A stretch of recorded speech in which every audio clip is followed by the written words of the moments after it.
For more episode subscribes के novels Hindi channel. Story सुनने से पहले स्टोरी को शेयर करना ना भूले। ऐप शुरू करते हैं। हैरम ओवरलोड एपिसोड 71 से 80। मैं छोड़ता हूँ। मैं अपनी जान नहीं खोना चाहता। अगले 3 शिष्य मारियल का सामना करने के लिए चलने के बाद सीधे चले गए। उन्होंने अपने नंबर 1 पर नज़र डाली जो बेहोश था क्योंकि उसके शरीर पर खून का एक तालाब घिरा हुआ था। चिकित्सक उसके शरीर को ठीक करने की कोशिश कर रहे थे लेकिन नश्वर खेती की दुनिया में एक भी व्यक्ति नहीं था जो उसकी मर्दानगी को ठीक कर सके। यह उबाऊ होता जा रहा है।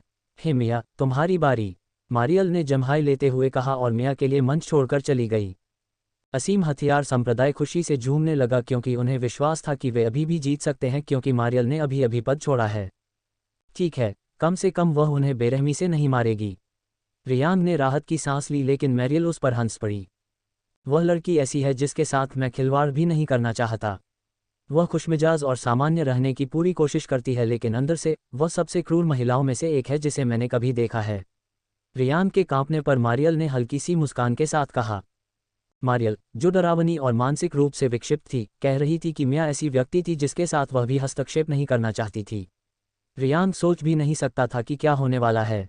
जैसे ही यिन ने संकेत दिया, शिष्य ने लापरवाही से एक तीर उठाया और उसे अपने धनुष पर चढ़ा लिया। मैं पहले तुम्हारे कपड़े नष्ट कर दूंगा और फिर तुम्हें मार डालूंगा। तीर छोड़ते समय शिष्य ने एक आध्यात्मिक संदेश का उपयोग करते हुए मिया से कहा। हालांकि मिया अपनी जगह से नहीं हिली और दर्शकों को लगा कि वह डर के मारे जम गई है, लेकिन वे गलत थे। जैसे ही तीर मिया के सामने आया, वह वहीं जम गया। वह पूरी तरह जम गया और जमीन पर गिरकर चकनाचूर हो गया। वह बर्फ जिसे नष्ट नहीं किया जा सकता, मैरियल ने कहा तो रियांग और बाकी सभी लोग हौंफने लगे। वह व्यक्ति बर्फ का मालिक है जो लावा को जमा सकता है। उससे फैलने वाली ठंडक हवा को जमा देने के लिए पर्याप्त है। जैसे ही माहौल ठंडा होने लगा तो मारियल ने हल्की हंसी के साथ कहा। जैसे ही मिया के चारों ओर हवा तेजी से घूमने लगी, आसमान से बर्फ के छोटे छोटे टुकड़े गिरने लगे। जैसे ही वह शिष्य की ओर चलने लगी तो उसके पैरों के नीचे की जमीन बर्फ में बदलने लगी। अनंत बर्फ, न पिघलने वाली बर्फ का असली नाम और रूप। वह बर्फ जिसका उपयोग लोगों को फंसाने के लिए किया जाता था। जब तक बर्फ नष्ट नहीं हो जाती तब तक वे जमी रहती थीं और जब वे बाहर आएंगी तो वे अपरिवर्तित रहेंगी। मिया ने कहा तो शिष्य उससे दूर भागने लगा। इस बर्फ का हिस्सा बने और अनंत काल तक जमे रहें, मिया ने कहा और शिष्य की ओर हाथ बढ़ाया। बर्फ का एक निशान उसके हाथ के प्रक्षेप पथ का अनुसरण करते हुए शिष्य से टकराया। इस प्रकार वह बर्फ में फंस गया। पब फ्यूचर द्वारा विज्ञापन। मैं तुम्हें काफ़ी समय के लिए फंसाना पसंद करूंगा लेकिन यह उबाऊ होगा। हे मारियल, मैं तुम्हारी शक्ति उधार ले रहा हूँ। मिया ने कहा कि उसे काई के साथ हुई बातचीत याद आ गई जब वे शहर में घूम रहे थे। मैंने निशान के लिए एक नया फंक्शन जोड़ा है। हरम के सदस्य अब 1 मिनट के लिए अपनी शक्तियां एक दूसरे के साथ साझा करते हैं जब तक कि वे दोनों इसके लिए सहमत न हों। इस तरह मैं आपको अपनी शक्तियां दे सकता हूं या आप अपनी शक्तियां दे सकते हैं किसी और को, उसने उससे कहा था। लेकिन क्या उन दोनों को एक दूसरे की शक्तियां प्राप्त होंगी? मिया ने पूछा था जब काई ने 1 मिनट तक विचार किया। दोनों लोग अपनी अपनी शक्ति बनाए रखते हुए एक दूसरे की शक्ति साझा करेंगे, जिसका अर्थ है कि यदि आप और मैरियल अपनी शक्तियों को साझा करते हैं तो आप दोनों बैंगनी लपटों और न पिघलने वाली बर्फ का उपयोग करने में सक्षम होंगे। 1 मिनट बाद उसने उसे बताया था कि आखिरकार उन्हें वह होटल मिल गया है जिसमें वे वर्तमान में रह रहे थे। मिया की आंखें चमकने लगीं क्योंकि उसकी बर्फीली नीली बाईं आंख बिल्ली जैसी पीली आंख में बदल गई। इसके साथ ही मारियल की बाईं आंख बर्फीली नीली पड़ गई। जैसे ही उसके शरीर से बैंगनी आग की गर्म लहर उठी, मिया ने अपना बायां हाथ जमे हुए शिष्य की ओर उठाया। आग की लपटों ने उसके हाथ के पथ का अनुसरण किया और अखाड़े के पूरे मंच को आग की लपटों से ढक दिया जो ऊपर उठने लगीं। मिया ने अनंत बर्फ की जेल को पहले ही नष्ट कर दिया था ताकि आग की लपटें शिष्य को भून सकें। मैच खत्म। आग की लपटें शांत होते ही मिया ने कहा। शिष्य के पास कुछ भी नहीं बचा था और पूरी जगह पर सन्नाटा छा गया था। हम टूर्नामेंट से हट गए, असीम संप्रदाय के संप्रदाय गुरु ने यिन से कहा और पूरा संप्रदाय कांपते हुए वहां से चला गया। ब्लू मून संप्रदाय अगले दौर में आगे बढ़ रहा है, यहां तक कि यिन ने भी परिणाम बोलते समय अपनी होस्टिंग आवाज खो दी थी। उन दोनों के जाते ही मिया और मारियल की आंखें सामान्य हो गईं। ब्लू मून संप्रदाय ने अपने संप्रदाय के गुरु को घूर कर देखा जब रियांग प्रतिभागियों के साथ संप्रदाय के बाकी सदस्यों में शामिल होने के लिए ऊपर गया। उसने अभी जो देखा उस पर उसे विश्वास नहीं हो रहा था। कोई खजाना काम में नहीं आया और कोई चाल नहीं चली। यह अकेले ही किया गया नरसंहार था।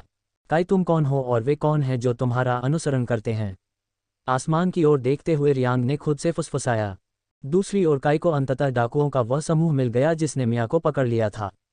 उसने बस अपनी अंगुलियों को उनके स्थानों पर जमा देने के लिए चटकाया। उसने उनकी यादों को खोजा और वह सब कुछ एकत्र किया जिसकी उसे आवश्यकता थी। फिर उसने उन्हें जलाकर शून्य कर दिया और उनके आधार को टुकड़े टुकड़े कर दिया। फिर उन्होंने उन यादों को निभाया। काय हमेशा की तरह एक अंधेरी जगह में दिखाई दिया और यादें उसके सामने चलने लगीं। चूंकि उसने यादों को एक साथ मिला दिया था, वह सब कुछ तीसरे व्यक्ति मोड में देख रहा था। डाकू अपना खाना खा रहे थे, तभी अचानक प्रकाश की एक सफ़ेद चमक जंगल के पार चली गई। वे ये देखने के लिए प्रकाश के केंद्र की ओर भागे कि क्या कोई आध्यात्मिक खजाना पैदा हुआ है, लेकिन उन्होंने लगभग 15 वर्ष की एक सुंदर लड़की को जमीन पर उतरते देखा। उसके सुंदर सुनहरे बाल और चमकदार पीली आंखें थीं। हालांकि वह वहीं मडरा रही थी जैसे मर गई हो, और अब वे उसे पकड़ लेंगे। काई ने आह भरी। डाकू अपनी वासना से अभिभूत होकर आगे बढ़ने लगे ताकि वे मिया को पकड़ सकें। लेकिन कुछ चौंकाने वाला हुआ। जैसे ही एक डाकू ने मिया के शरीर को पकड़ा, उसका रूप पूरी तरह से बदल गया। पीयूष के बाल और आंखें बर्फ जैसी नीली हो गईं और बर्फ देवी का राजदंड उसके हाथ में दिखाई दिया। जैसे ही आसमान से बर्फ के टुकड़े गिरने लगे तो उसने इसे उठाया।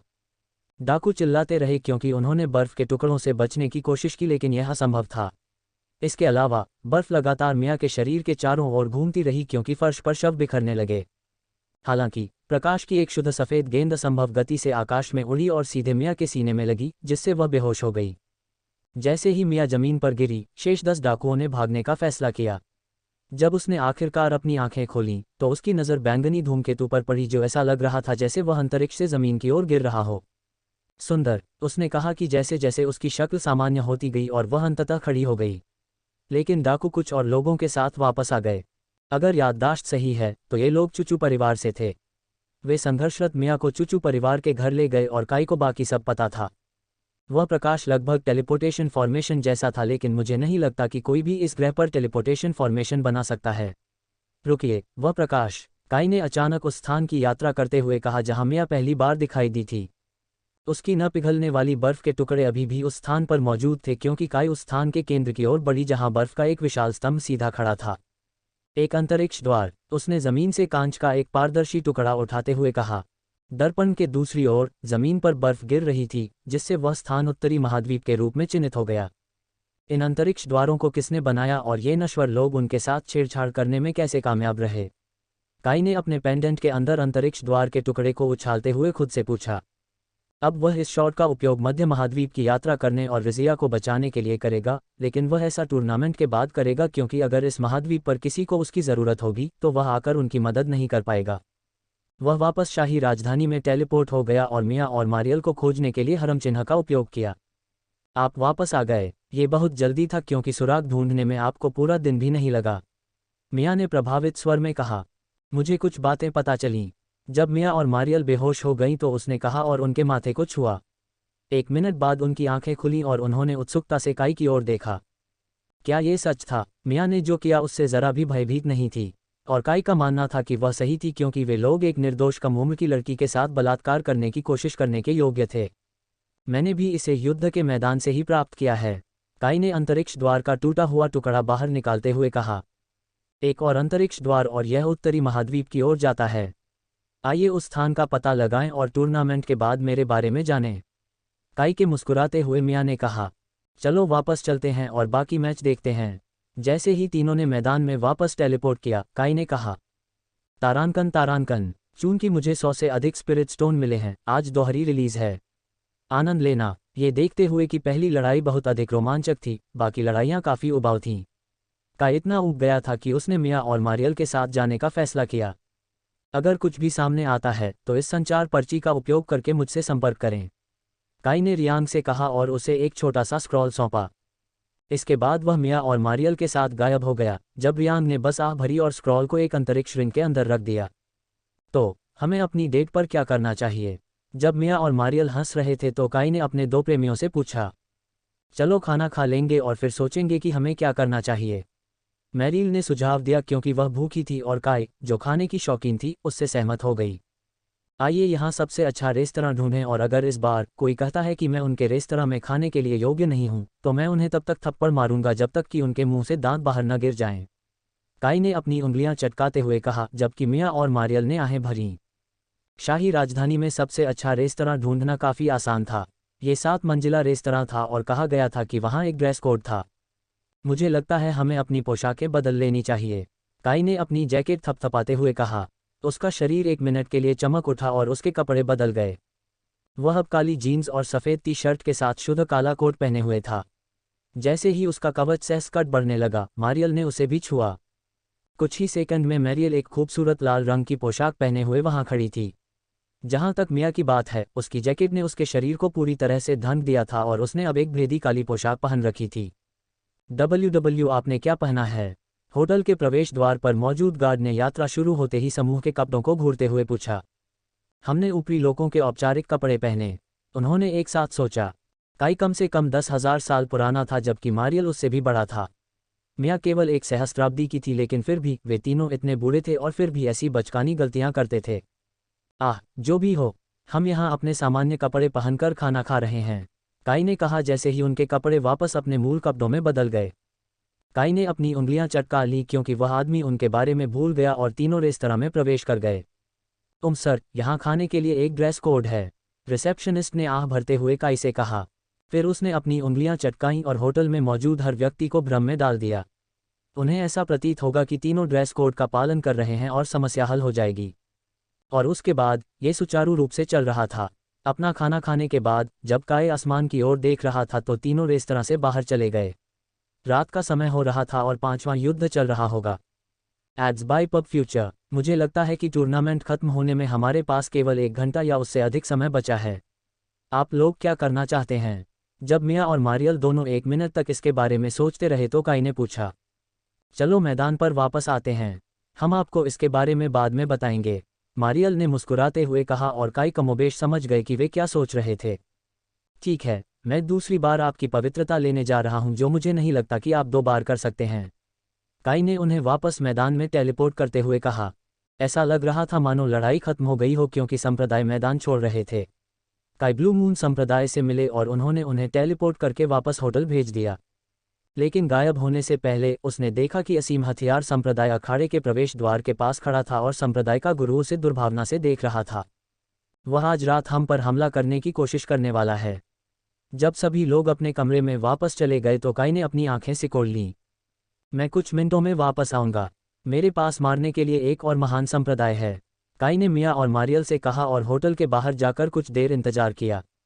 अब वह होटल के चारों ओर एक अवरोध खड़ा कर सकता था और समस्या हल हो जाती। लेकिन असीम हथियार संप्रदाय जैसे लोगों से कुशलतापूर्वक निपटा जाना चाहिए, अन्यथा वे कीड़े मकोड़ों की तरह उभरते रहेंगे। और जैसे ही रात ने शाही राजधानी को घेर लिया, असीम हथियार संप्रदाय ने होटल की ओर बढ़ना शुरू कर दिया। लेकिन जैसे ही वे प्रवेश द्वार पर पहुंचे, उन्होंने काई को देखा जो प्रसन्न भाव के साथ बाहर खड़ी थी। और यहाँ मैं सोच रहा था कि तुम नहीं आओगे, जैसे ही असीम हथियार संप्रदाय के संप्रदाय गुरु ने उपहास किया, काई ने प्रसन्न स्वर में कहा। हालांकि वे कुतिया पागलपन से भरी हुई थी। क्या तुम सच में सोचते हो कि तुम एक पूरे संप्रदाय को हरा सकते हो? संप्रदाय के गुरु ने संप्रदाय के सदस्यों को काई पर हमला करने का संकेत देते हुए बुरी तरह हंसा। काई बस उनके निरर्थक प्रयास पर हंसा और उस पल वह एक खुले मनोरोगी की तरह लग रहा था। रेडेन, काई ने आकाश में बादल घिरते ही कहा। जैसे ही रेडेन सफ़ेद बाघ के रूप में प्रकट हुआ, काई के पास सुनहरी बिजली चमकी। टी डैड, संप्रदाय का गुरु बोल भी नहीं सका क्योंकि वह और उसका संप्रदाय रेडेन को देखकर हौंफने लगे। आइए उन्हें सबक सिखाएं, काई ने मुस्कुराते हुए कहा जबकि रेडेन उससे सहमत होने के लिए म्याऊं कर रहा था। काई की आंखें सुनहरी हो गईं और रेडेन का शरीर चमकने लगा। सुनहरी बिजली ने काई के शरीर के चारों ओर तांडव करना शुरू कर दिया, जबकि सामान्य बिजली ने रेडेन के शरीर को ढक लिया। दोनों ने मिलकर असीम हथियार संप्रदाय पर हमला किया क्योंकि उन्होंने अपने साथ बिजली को नियंत्रित किया था।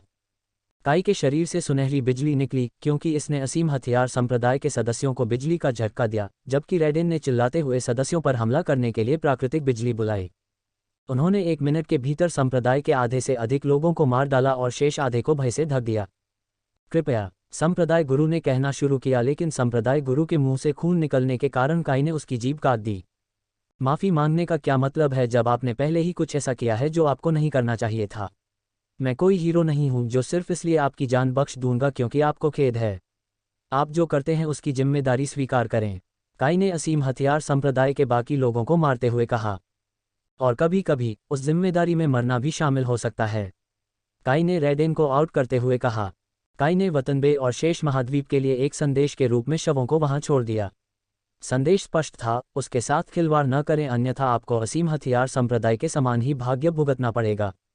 अब शाही परिवार ने इस नरसंहार के लिए जिम्मेदार व्यक्ति को दंडित करने का फैसला किया होगा, लेकिन वतनबे काई को जानती थी और चूंकि वह अपने बेटे से प्यार करती थी, इसलिए वह निश्चित रूप से यह सुनिश्चित करेगी कि कोई भी दोबारा ऐसा करने की कोशिश न करे।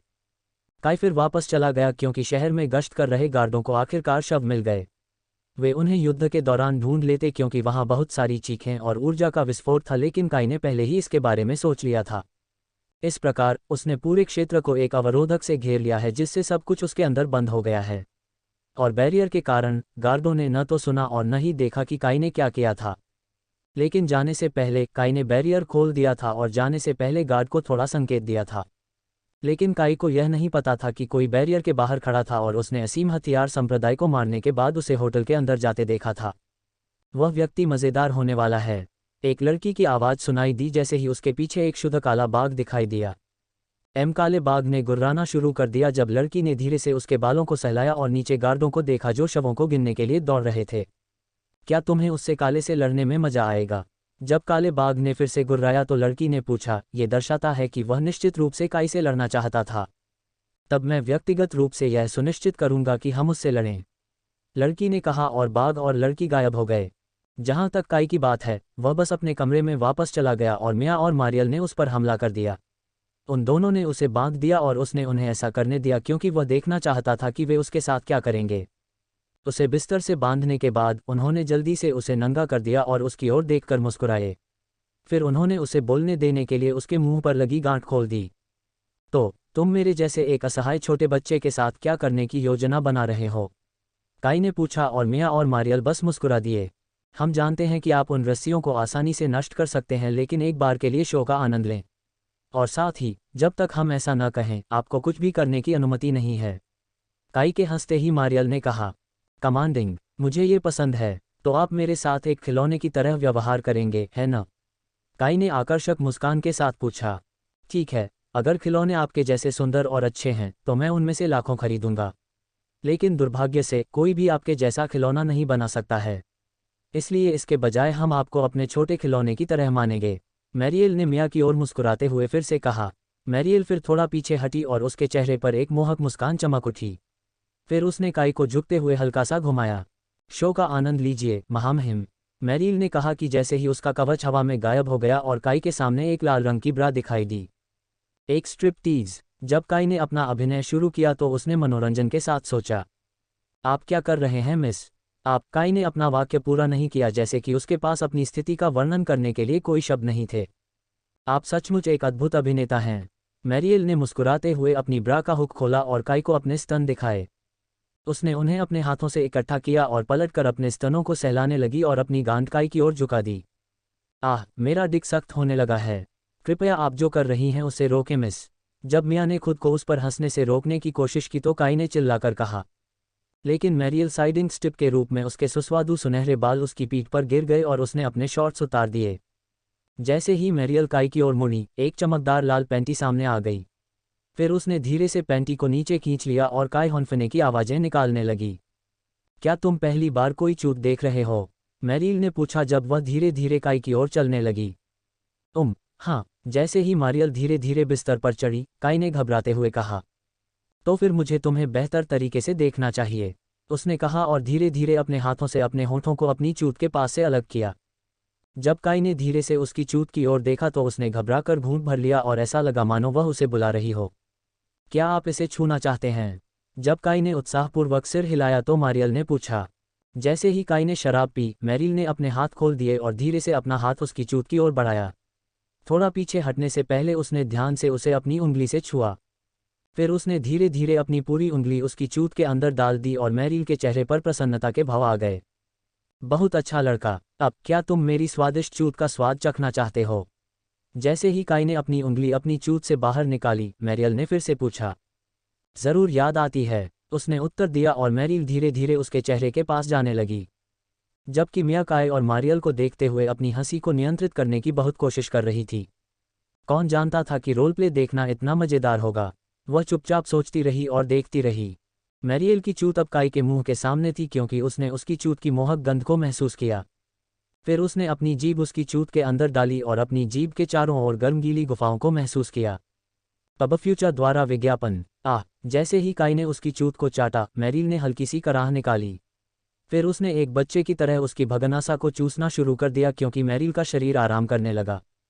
बस अब आइए आपके छोटे ड्रैगन की जांच करें, मैरिल ने कहा कि उसने धीरे से काई को पीछे धकेला और धीरे धीरे उसके डिक की ओर मुड़ गई क्योंकि उसकी गांड काई के चेहरे की ओर थी। यह एक बड़ा अजगर है, मैरियल ऐसे हौंफने लगी जैसे उसे झटका लगा हो। काई का लंड लंबाई में बढ़ गया और सीधे मैरियल के चेहरे के सामने खड़ा हो गया। जैसे ही काई का शरीर थोड़ा कांप उठा, उसने धीरे धीरे डिक के सिर को चाटा। तुम्हें ये पसंद है लड़के? मैरियल ने उसके डिक के सिर को चाटना जारी रखते हुए पूछा। हाँ मैडम, मुझे इसमें बहुत मजा आता है, काई ने धीरे से कहा और उसका शरीर फिर से कांप उठा। तो फिर 69 पोजीशन करते हैं, मैरियल ने कहा जैसे उन्होंने अपनी स्थिति को फिर से समायोजित किया। अब मैरियल की चूत काई के मुंह के ठीक ऊपर थी जब वह उसके लंड को सहला रही थी। जैसे ही उसने उसके लंड का टोपा निगला, उसने अपनी जीभ उसकी चूत के अंदर डाल दी। जैसे ही मैरियल ने उसका लंड निगला, काई ने अपनी जीभ से उसकी चूत को तबाह करना शुरू कर दिया। उसके गाल उसके डिक के चारों ओर पवित्र हो गए क्योंकि उसका गर्म मुंह उससे चिपक गया। जब काई ने उसकी योनि को चूसना शुरू किया तो उसने अपनी जीभ का इस्तेमाल उसके लिंग के साथ कुश्ती करने के लिए किया। मैरियल अपनी कराहों को नियंत्रित करने में माहिर थी और इसीलिए उसके मुंह से कोई आवाज़ नहीं निकलती थी। ठीक है, ये सब रोल प्ले के लिए है, चलो अब असली चीज़ शुरू करते हैं, काई ने बाकी रस्सियों को तोड़ते हुए कहा और अपने शरीर को थोड़ा मोड़ लिया। फिर मैरियल बिस्तर पर लेट गई और काई के डिक के लिए अपना प्रवेश द्वार खोल दिया और उसने धीरे से उसे उसके अंदर धकेल दिया। जब उसे महसूस हुआ कि उसका लंड उसकी चूत में घुस रहा है तो उसने अपने दांत भींच लिए और चून की काई का लंड बड़ा था, इसलिए वह उसके अंदर गहराई तक पहुंच गया। जब अंततः यह उसके अंदर था तो वह थोड़ी हौंफने लगी क्योंकि काई ने उसे अपने डिक की अनुभूति की आदत डाल दी। फिर उसने अपने डिक को उसकी गुफाओं के अनुसार संशोधित किया क्योंकि उसके अंदर अचानक बहुत गर्म हो गया। उसने अपने हाथों को उसकी गर्दन के पीछे फंसा लिया और उसका पूरा शरीर तनावग्रस्त हो गया। उसकी गुफाओं से यिंग क्यूई की गर्म लहरें निकली और उन्होंने काई की छड़ी को पूरी तरह से वीर्य से नहला दिया। ओह, इतने लंबे समय के बाद कमिंग स्वर्ग जैसा महसूस हो रहा है, मैरियल ने अपने शरीर को शिथिल करते हुए कहा। चूंकि आप अभी भी कुंवारी हैं और आप स्वर्ग आत्मा क्षेत्र में हैं, मैं आज के सत्रों के बाद शाही आत्मा क्षेत्र के दूसरे चरण में प्रवेश करने में सक्षम हो सकता हूँ, काई ने घोषणा की तो मिया और मारियल उसे घूरते रहे। आखिर आपकी साधना गति में क्या खराबी है? आप बस ऐसे क्षेत्रों में घूम रहे हैं जैसे कि यह कोई बड़ी बात नहीं है, मिया ने काई के बयान से स्तब्ध होकर कहा।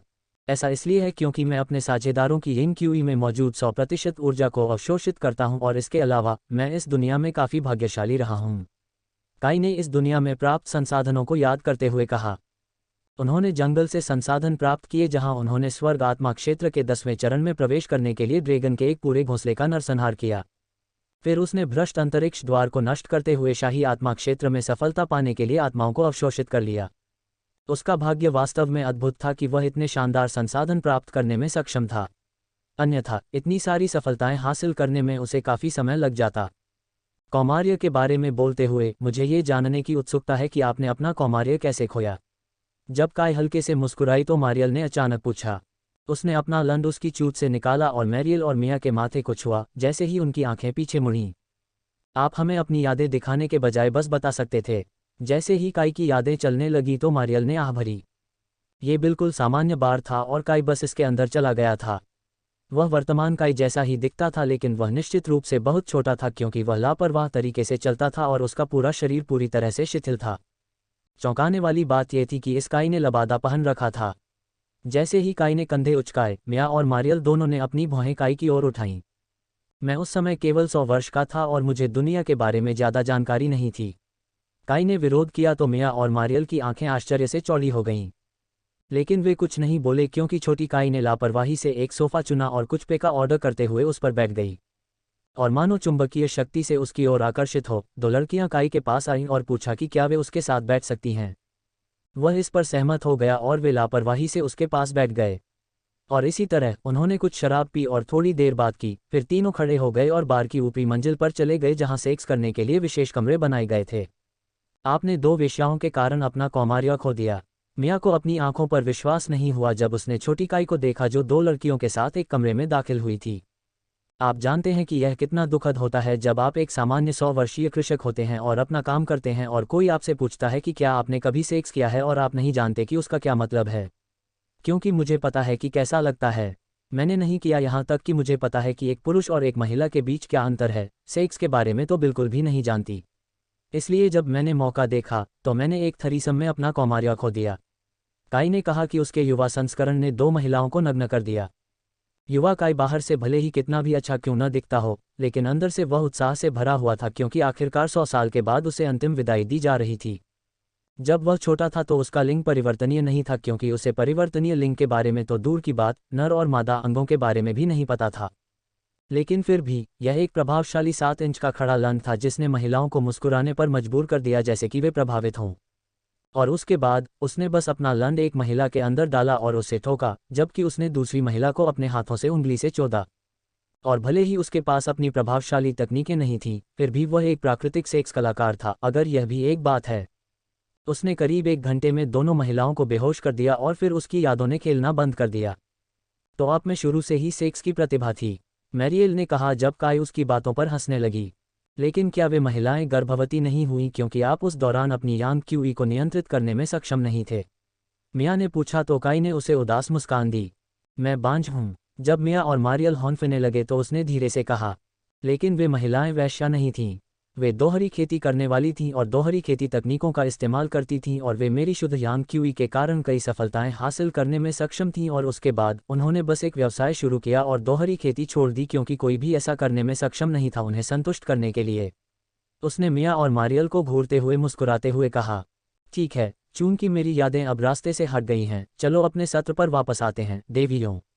काई ने अपना लंड मारियल की चूत में डालते हुए कहा, आह, मैरिल आखिरकार कराह उठी क्योंकि काई ने उसे जोर से पीटना शुरू कर दिया। उसने उसकी छोटी कमर पकड़ ली और उसकी गुफाओं को पूरी तरह से तहस-नहस कर दिया। जब मिया काई और मारियल का सत्र देख रही थी तो उसकी चूत में झुनझुनी हो रही थी। मिया अपने कपड़े उतारो और मैं तुम्हें भी मजा दूंगा, काई ने कहा और मिया ने जल्दी से अपने कपड़े उतार दिए। मारियल के ऊपर चढ़ जाओ और अपनी चूत मेरे चेहरे के सामने करो, काई ने निर्देश दिया कि मिया ने वही किया जो उसने कहा था। अब मिया की चूत काई के मुंह के सामने थी जैसे ही उसने अपनी जीभ उसकी चूत के अंदर बढ़ाई। लेकिन चूंकि वह अभी भी मिया को पीटना जारी रख रहा था, उसकी जीभ मिया की चूत के अंदर और बाहर फिसल रही थी। आह आह, पूरे कमरे में 2 महिलाओं के कराहने की आवाज़ गूंज उठी। काई की फिसलन भरी जीभ ने मिया की गुफाओं का पता लगाना जारी रखा क्योंकि उसकी बिल्ली में एक गर्म सनसनी पैदा होने लगी थी। ऐसा करते समय वह मैरिल को भी पीट रहा था क्योंकि उसका डिग बहुत तेज गति से उसकी गुफाओं में फिसल रहा था। अचानक दोनों महिलाओं की गुफाओं से गर्म वीर्य निकलने से बहुत गर्म अनुभूति हुई। काई ने मिया की चूत से निकली वीर्य की हर आखिरी बूंद को निगल लिया और धीरे धीरे नीचे झुककर मारियल की क्लिट को चूसा। आह, चूंकि मैरिल पहले से ही अपने पहले संभोग सुख से संवेदनशील थी और उसने सीधे काई के मुंह में वीर्य त्याग दिया। मैरियल की धुंधली आंखों में देखने के लिए अपना सिर उठाने से पहले उसने उसकी एक एक बूंद को चूस लिया। तो इतने लंबे समय के बाद आपकी गुफाओं में मेरा लंड होने का अनुभव कैसा था? काई ने पूछा जब मारियल ने 1 मिनट के लिए अपनी सांसें रोक लीं। ये बिल्कुल जैसा पहली बार था, मैरिल ने सांसों के बीच कहा। फिर उसने मिया के साथ स्थान बदल लिया। अब मिया काई के डिग के सामने थी जबकि मारियल उसके शरीर के ऊपर मंडरा रही थी। लेकिन मैरियल मिया से एक कदम आगे थी क्योंकि उसने उसके स्तन पकड़ लिए और उन्हें मसलना शुरू कर दिया। काई ये देखकर हंसा जब उसने अपनी जीभ का उपयोग करके मैरियल की बिल्ली के साथ खेलते हुए मिया की बिल्ली में प्रवेश किया। लेकिन जब मैरियल मिया के स्तनों को चूसने के लिए आगे बढ़ी तो उसने अपनी जीभ का उपयोग करना बंद कर दिया। जैसे ही मिया कराहती है, वह अपनी जीभ का उपयोग लाल निपल्स के चारों ओर घुमाने के लिए करती है। जैसे ही मिया की कराहें बढ़ने लगी तो काई ने गति बढ़ाने का फैसला किया। मात्र कुछ ही मिनटों के भीतर वह 2 बार झड़ गई और वह हौंफने लगी क्योंकि आखिरकार काई ने अपना लंड बाहर निकाल लिया। उसने दोनों सुंदरियों को बिस्तर पर सीधे लेटने का आदेश दिया और उनके शरीरों पर नजर डाली। उसने उनके दोनों स्तनों को पकड़ लिया और उन्हें ध्यान से सहलाया। फिर वह मैरियल के निपल्स का स्वाद लेने के लिए अंदर गया और उन्हें एक बच्चे की तरह चूसना शुरू कर दिया। उसने अपने दोनों हाथों का इस्तेमाल उसकी गांड को पकड़ने और उसे ऊपर उठाने के लिए किया और धीरे धीरे उसके मुंह तक पहुंच गया।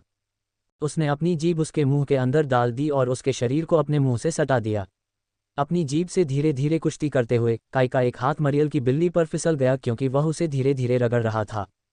मम्मा, मारियल ने धीमी आवाज में कराह निकाली क्योंकि वह काई द्वारा पूरी तरह फंस गई थी। पब फ्यूचर द्वारा विज्ञापन। लेकिन जैसे ही उसकी सांसें तेज होने लगी तो उसने अचानक उसके शरीर को छोड़ दिया। वह मिया के निपल्स का स्वाद लेने के लिए उसके पास गया और उसने धीरे से उसके बालों को सहलाया। उसके स्तनों को चूसते समय वह निपल्स को अपने दांतों के बीच दबा लेता था और मिया जोर से कराह उठती थी। उसने उसकी चूत को रगड़ना शुरू कर दिया और हिक्कियों का निशान छोड़ते हुए उसके मुंह तक जाने लगा। हैरानी की बात यह है कि मैरिल ने अपने निपल्स को काई की पीठ पर रगड़ना शुरू कर दिया, जबकि उसने धीरे धीरे उसके डिक को सहलाना शुरू कर दिया। वह मिया के मुंह तक पहुंचा और उसे पूरी भावना से चूमा और उसकी बिल्ली के अंदर एक उंगली डाली। वह खुशी से कराह उठी, लेकिन काई जल्द ही पीछे हट गई। फिर उसने अपनी उंगलियां चटकाने से पहले उनकी आंखों में देखा। बिस्तर पर पड़ते ही मारियल की आंखें अचानक बंद हो गईं और खर्राटे लेने लगीं। चलो किसी को आमने सामने बिठाएं। जैसे ही मिया ने खुद को ऊपर उठाया और काई के लंड पर बैठ गई, काई ने मुस्कुराते हुए कहा। फिर उसने 180 का स्को बनाया क्योंकि उसकी गांड काई के सामने थी। फिर उसने काई की मर्दानगी की सवारी करना शुरू कर दिया क्योंकि उसका डिक उसकी बेहद गीली बिल्ली के अंदर और बाहर फिसल रहा था। काई के डिक को ठंडक ने घेरना शुरू कर दिया, लेकिन जैसे ही उसने बर्फ पर जवाबी हमला किया तो वह भी गर्म होने लगा। फिर उसने अपना हाथ उठाया और उसकी पिटाई की तो वह खुशी से कराह उठी। उसके शरीर को अपने डिक के चारों ओर घूमता देखकर काई ने एक बार फिर उसकी गांड पर थपकी दी। जब काई ने अचानक उसकी कमर पकड़ ली तो वह एक बार फिर खुशी से छटपटाने लगी। उसकी गुफा के सिरे को छूते ही उसका लंड थोड़ा बड़ा होने लगा। फिर उसने अपनी यांग क्यूई को उसके अंदर छोड़ दिया, जबकि मिया का शरीर शिथिल हो गया। फिर उसने उसे अपने लंड से हटाया और धीरे से बिस्तर पर लिटा दिया। उन दोनों ने साधना शुरू कर दी और मिया स्वर्ग आत्मा क्षेत्र के 7वें चरण में पहुंच गई। फिर उसने अपनी आंखें बंद कर लीं और सो गई क्योंकि काई ने मारियल को जगाया। वह तुरंत उसकी गोद में बैठ गई और उसे पूरी भावना से चूमना शुरू कर दिया, जबकि काई ने उसके स्तनों को सहलाया। फिर वह खड़ी हुई और अपनी चारों बाहों पर झुक गई और अपनी गांड उसकी ओर बढ़ा दी। उसने चंचलतापूर्वक अपने नितंब पर थप्पड़ मारा और उसकी आंखों में देखा। मुझे शिकस्त दिया, उसने मुस्कुराते हुए ऑर्डर दिया। क्यों नहीं, काई ने अपना दाहिना हाथ उठाते हुए उत्तर दिया। जब वह खुशी से कराह रही थी तो उसने सबसे पहले उसके दाहिने गाल पर प्रहार किया। फिर उसने उसके बाएं गाल पर मारा और उसके हाथ से लाल निशान पड़ गया। लेकिन मैरियल को केवल पिटाई में आने वाले आनंद का एहसास हो रहा था और उसे कोई दर्द महसूस नहीं हो रहा था। फिर काई ने उसकी गुफाओं में प्रवेश करते ही उसके शरीर को नीचे धकेल दिया और उसे डॉगी स्टाइल में चोदना शुरू कर दिया। उसने अच्छे स्थान पर प्रहार किया क्योंकि मारियल भी छटपटाने लगा। फिर उसने बेहतर दृश्य पाने के लिए उसकी गांड को फैलाया और उसके अंदर गहराई तक धकेला और उसकी गुफा के सिरे को छुआ। अपनी यिन क्यूई छोड़ते समय मारियल जोर से कराह उठी और उसकी आंखों के सामने अंधेरा छाने लगा। जैसे ही उसने इसे विकसित करना शुरू किया, काई ने तुरंत अपनी यांग क्यूई को उसके अंदर छोड़ दिया। जब वह सो गई तो वह स्वर्ग आत्मा क्षेत्र के 7वें चरण में भी पहुंच गई। काई ने अपने दो प्रेमियों को देखा क्योंकि वे दोनों शांति से सो रहे थे। उनके शरीर बिल्कुल शिथिल थे और चेहरे पर तनाव की एक बूंद भी नजर नहीं आ रही थी। अरे काई, क्या हम कभी वापस जाएंगे? जैसे ही उसकी आंखें थोड़ी खुली, मिया ने पूछा। ऐसा लग रहा था मानो वह अभी भी काफी नींद में थी। हम निश्चित रूप से वापस जाएंगे। मैंने तुमसे वादा किया था कि हम वापस जाएंगे और हम हमेशा एक दूसरे के साथ रहेंगे। काई ने धीरे से उसके सिर पर हाथ फेरते हुए कहा। काई की बातें सुनते ही उसकी आंखें फिर से बंद हो गईं। मुझे उम्मीद है कि हम इस ग्रह पर कुछ और समय तक रहेंगे। मुझे ये पसंद आया है, मिया सोते समय फुसफुसाए। काई मुस्कुराते हुए खड़ा हो गया और कंबल से उनके शरीर को ढकने से पहले उनके माथे को धीरे से चूमा। मैं भी इस जगह का शौकीन हो गया हूँ, काई ने अपने कपड़े पहनते हुए खुद से कहा और दरवाज़ा खोला।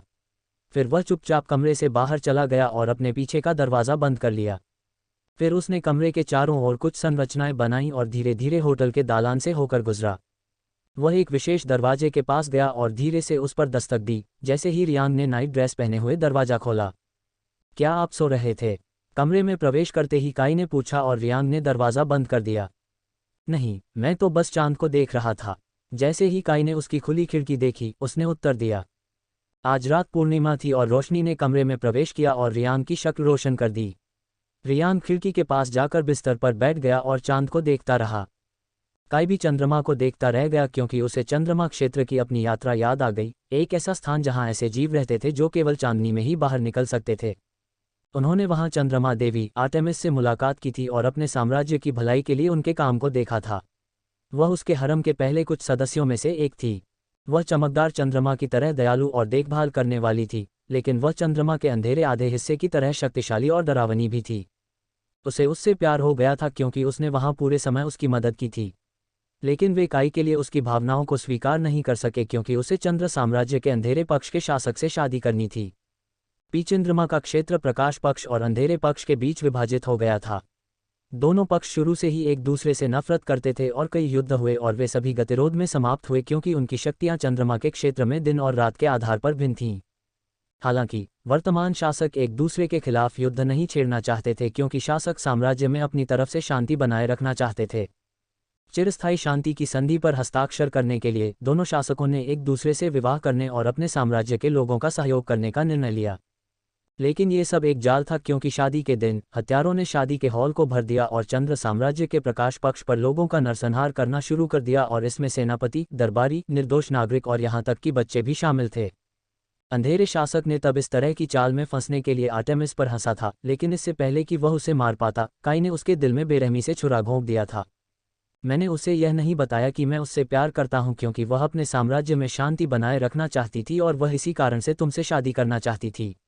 लेकिन चूंकि तुम इतने गधे हो तो तुम्हें मारने और उसे अपना बनाने से मुझे कोई नहीं रोक सकता।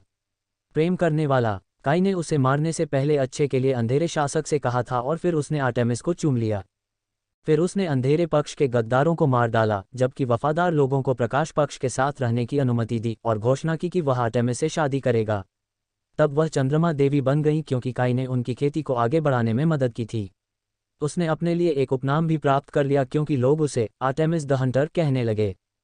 कुछ साल बाद उसने उसे अपना हरम चिन्ह दे दिया और तभी वह आखिरकार उसके हरम का हिस्सा बन गई। काई ने खुद को अपनी पिछली यादों से जगाया और रियांग की ओर देखा जो लगातार चांद को देख रहा था।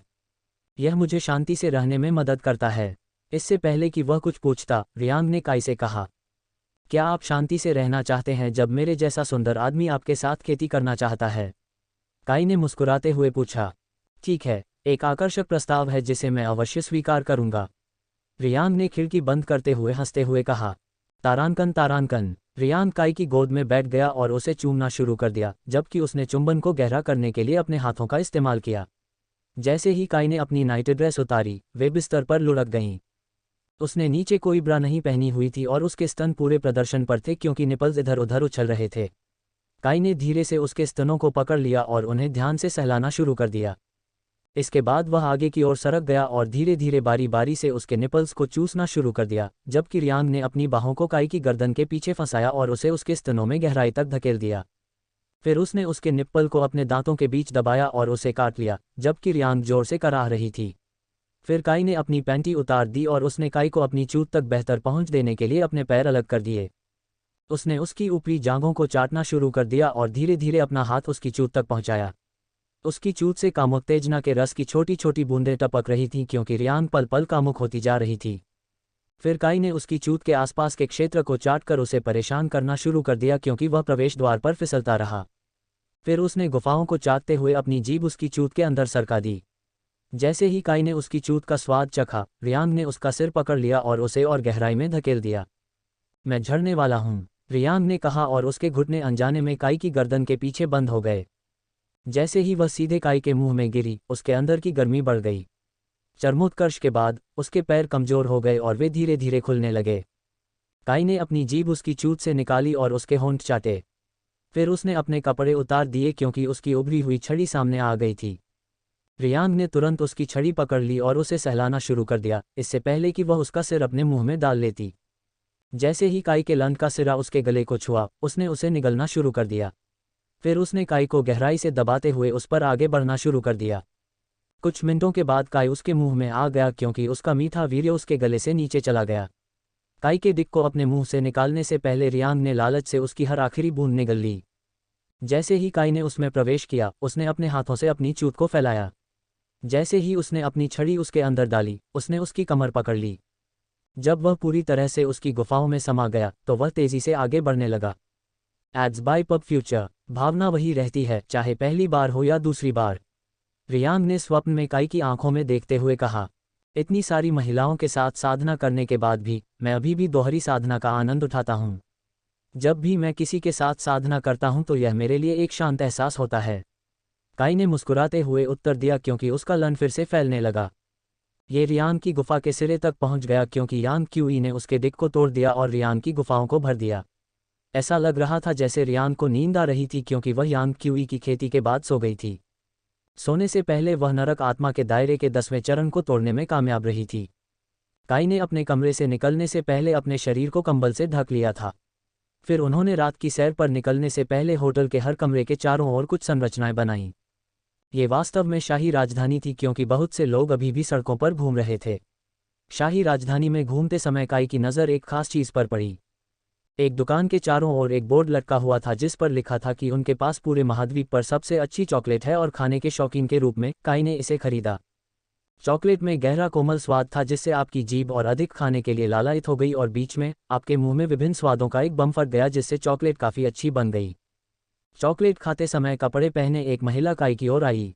वह उसके चेहरे के सामने खड़े होने से पहले उससे कुछ मीटर की दूरी पर रुक गई। ऐसा लगता है जैसे आप काफ़ी अमीर श्रीमान हैं। क्या आप इस महिला को मेरे द्वारा आपको सुखद समय देने के बदले में कुछ स्पिरिट स्टोन देंगे? जब काई ने अपनी आंखें सिकोड़ ली तो महिला ने मुस्कुराने की कोशिश की। आपके पास पैसे नहीं हैं और आप ऐसा पहली बार कर रहे हैं ताकि आप अपने परिवार का भरण पोषण कर सकें। जैसे ही महिला हौंफने लगी, काई ने कहा। यह ऐसा था मानो काई ने अपनी आत्मा को देख लिया हो। हाँ सर, आप सही हैं। मैं ऐसा इसलिए कर रही हूँ क्योंकि मेरे पति की मृत्यु हो गई है और मेरे पास 3 बच्चों का पेट भरने के लिए है और आय का कोई साधन नहीं है। और हमारे पास 2 दिनों से अधिक समय से भोजन नहीं है और मुझे नहीं पता कि मैं क्या कर सकती हूँ। जब काई ने धीरे से उसके सिर पर हाथ फेरा तो महिला रोने लगी। मुझे अपने घर ले चलो और मैं तुम्हारे लिए कुछ करने की कोशिश करूँगा। जब महिला ने अपने आंसू पोंछे और सिर हिलाया तो काई ने उज्ज्वल मुस्कान के साथ कहा, लेकिन याद रखें, अगर ये दिखावा है तो आप कहानी बताने के लिए जीवित नहीं रहेंगे। जब उसने उत्साह से सिर हिलाया तो काई ने उसे चेतावनी दी। फिर वे चलने लगे। महिला ने अगुवाई की। काई कोई संत नहीं था जो गरीबों या कमजोरों की मदद करने के लिए अपना सब कुछ दे देगा, लेकिन उसने उन महिलाओं की मदद की जिन्हें अपने परिवार का भरण पोषण करने के लिए कुछ अप्रिय काम करना पड़ता था। महिला उसे एक ऐसी जगह की ओर ले गई जो शाही राजधानी की झुग्गियों की तरह दिखती थी क्योंकि इस जगह की हवा निराशा से भरी थी। पत्थर से बने आधे टूटे हुए घर, बिना कंबल के ठंडी सड़कों पर सो रहे लोग, सड़क के किनारे भूखे बच्चे, ये सब काई को दिखाई दे रहा था जब वह और महिला अपने घर की ओर चल रहे थे। क्या जियान असाही आपकी भलाई के लिए कुछ नहीं करता है? काई ने कहा और महिला के जवाब के आधार पर वह महाद्वीप के शासक के साथ बातचीत करेंगे। नहीं, लॉर्ड जियान दयालु हैं और वह राजधानी के इस हिस्से में सुधार करना चाहते हैं। वह झुग्गियों में रहने वाले लोगों को नौकरियां देते हैं, हमारे जीवन को बेहतर बनाने के लिए कुछ परियोजनाओं के लिए धन देते हैं और वह हमारे लिए कुछ घर भी बनाना चाहते थे। लेकिन वह इतने व्यस्त हैं कि वह खुद ये सब नहीं कर सकते, इसलिए वह इसे कुछ मंत्रियों पर छोड़ देते हैं। लेकिन वे अपनी शक्ति का दुरुपयोग करते हैं और हमारे साथ कूड़े जैसा व्यवहार करते हैं और वे ये भी सुनिश्चित करते हैं कि कोई भी लॉर्ड जियान को इसके बारे में न बताए।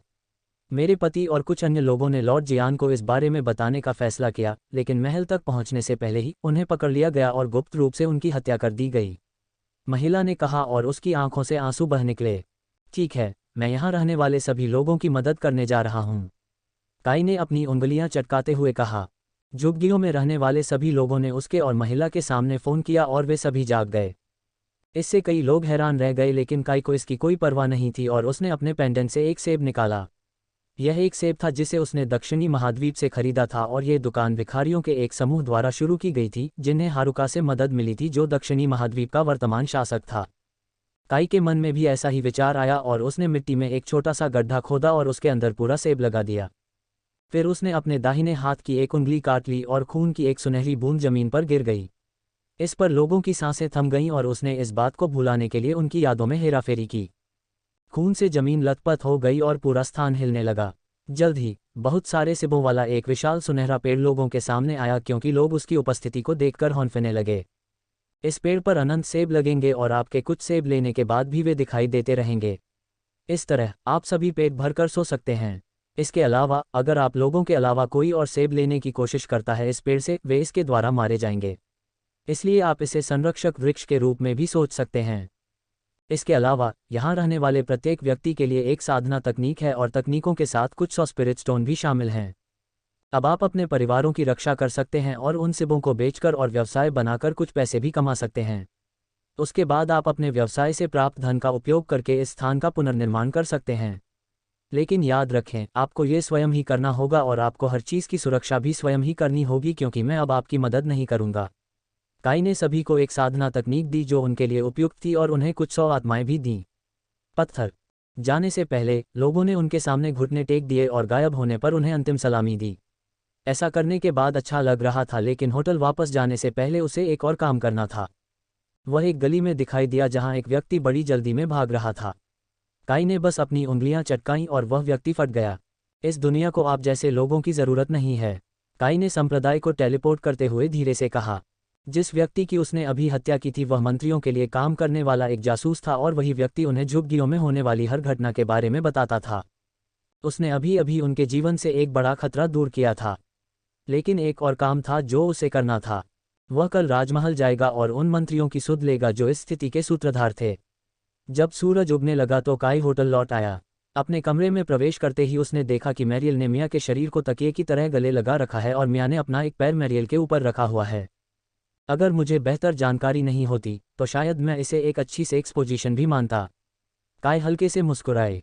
फिर वह शॉवर में घुस गया और 1 घंटे तक नहाया, जिसे पानी की बर्बादी माना जा सकता है। लेकिन शाही राजधानी के होटल भूमिगत आध्यात्मिक झीलों के पानी का उपयोग कर रहे थे। आध्यात्मिक ऊर्जा के कारण हर दिन के अंत तक पानी नवीनीकृत हो जाता था ताकि लोग चाहें तो पानी के लिए लड़ाई भी कर सकें।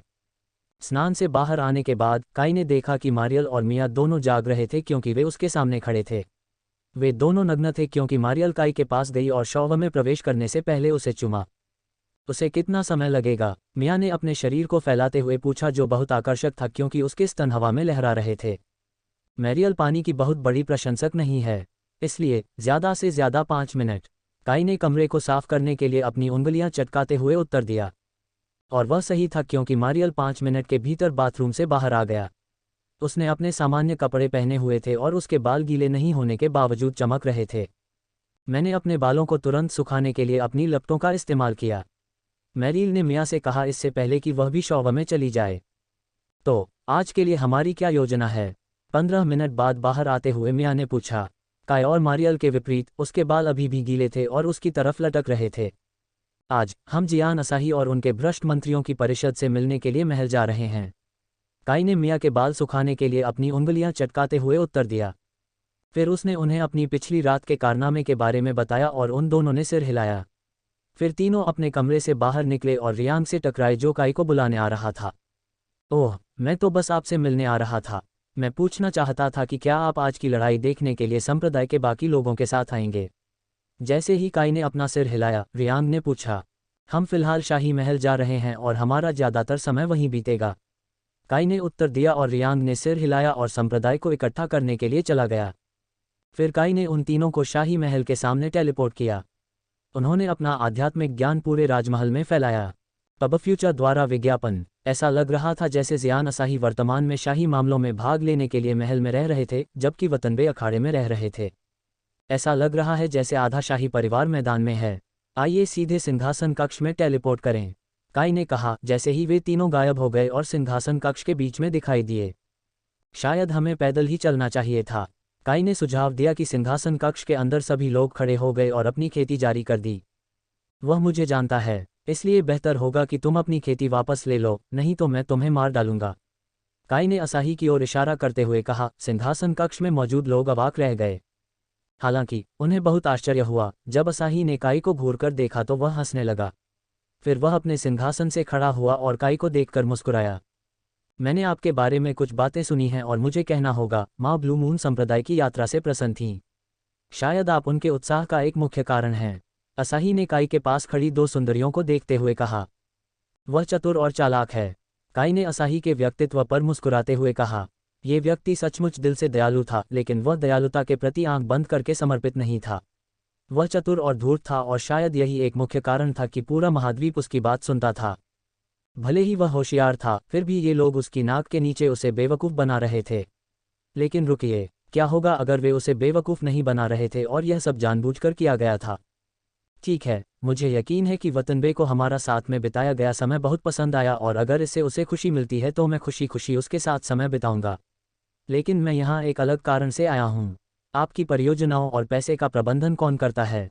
जब मंत्रियों ने काई और उसके 2 सहयोगियों की ओर घूरकर देखा तो काई ने असाही के रूप में पूछा, और मुझे ये बात उस अनजान बच्चे को क्यों बतानी चाहिए जिसने मेरी माँ को भी अपने जैसा बना दिया? जब काई ने आह भरी तो असाही ने बदले में पूछा, मैंने पूछने की जहमत क्यों उठाए? काई ने अपनी उंगलियां चटकाते हुए असाही और मंत्री की यादों की जांच करते हुए कहा। ठीक है, ये दिलचस्प है। काई ने असाही पर नजर डालते हुए कहा और अचानक उसके शरीर से आभा की विशाल लहरें निकलने लगीं। चीखें उठने लगीं और मंत्री और असाही फर्श पर गिरने लगे। केवल मारियल और मिया अप्रभावित रहे क्योंकि उन्होंने अपने सामने इस दृश्य को देखा। मंत्रियों और असाही की आंखों से खून बहने लगा और उन्होंने उनकी आंखों पर पंजे मारे जैसे वे उन्हें बाहर निकालना चाहते हों।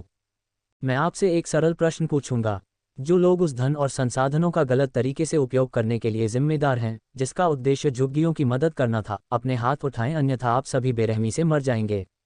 काई ने कहा जैसे ही लोग आगे बढ़ने लगे। गलत काम करने वाले अंत तक खुद को छिपाने की कोशिश करेंगे, हालांकि जो लोग अपने अपराधों को जानते हैं वे हमेशा अपराध करने वालों को आगे बढ़ाएंगे और अपनी जान बचाएंगे।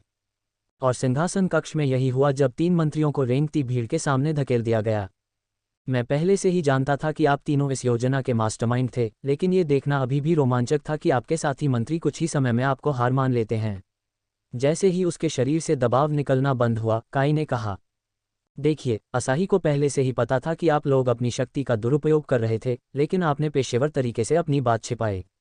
इसलिए असाही ने जानबूझकर आपको वह पैसा और संसाधन देने का फैसला किया ताकि वह आपको फंसा सके और तुरंत पकड़ सके।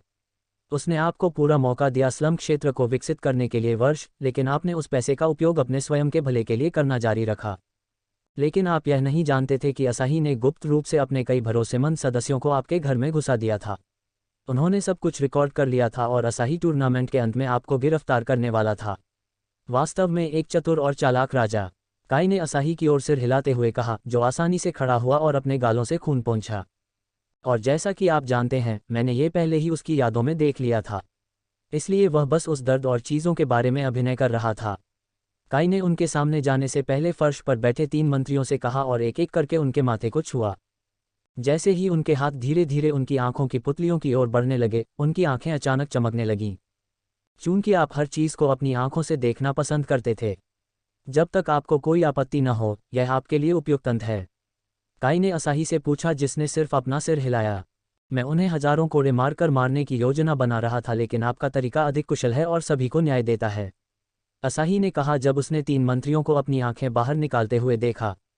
उनके मरने के बाद काई ने गंदगी साफ की और मैरियल और मिया के साथ वापस होटल में टेलीपोर्ट हो गई। वह बच्चा सचमुच आकर्षक था। काई के गायब हो जाने के बाद असाही ने कहा।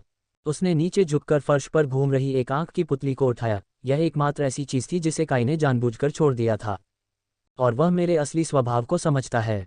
वह सचमुच एक दिलचस्प इंसान है माँ, असाही ने सोचा और उसके होंठ एक छोटी सी मुस्कान में मुड़ गए। लेकिन मुस्कुराहट दोस्ताना के अलावा कुछ भी नहीं थी। वह आदमी सचमुच खतरनाक है। जब तीनों होटल में वापस आए तो काई ने कहा। अब कोई और उससे पूरी तरह असहमत होता, लेकिन मिया और मारियल ने सिर हिलाया। वह बाहर से एक दयालु और प्रेमपूर्ण व्यक्तित्व रखता है और उसकी आत्मा और हृदय भी दयालु हैं। लेकिन ऐसा लगता है जैसे उसने अपनी दयालुता का इस्तेमाल अपने दूसरे अधिक डरावने पक्ष को कुचलने के लिए किया है। वह आदमी निश्चित रूप से एक परपीड़क है, लेकिन वह परपीड़क व्यवहार दफन हो गया है उसकी आत्मा के नीचे, और उसने इसके चारों ओर कई तरह के बंधन बनाए हैं ताकि यह कभी बाहर न निकले, लेकिन इसके निशान अभी भी बचे हुए हैं, काई ने कहा, और वह भी मुस्कुराया।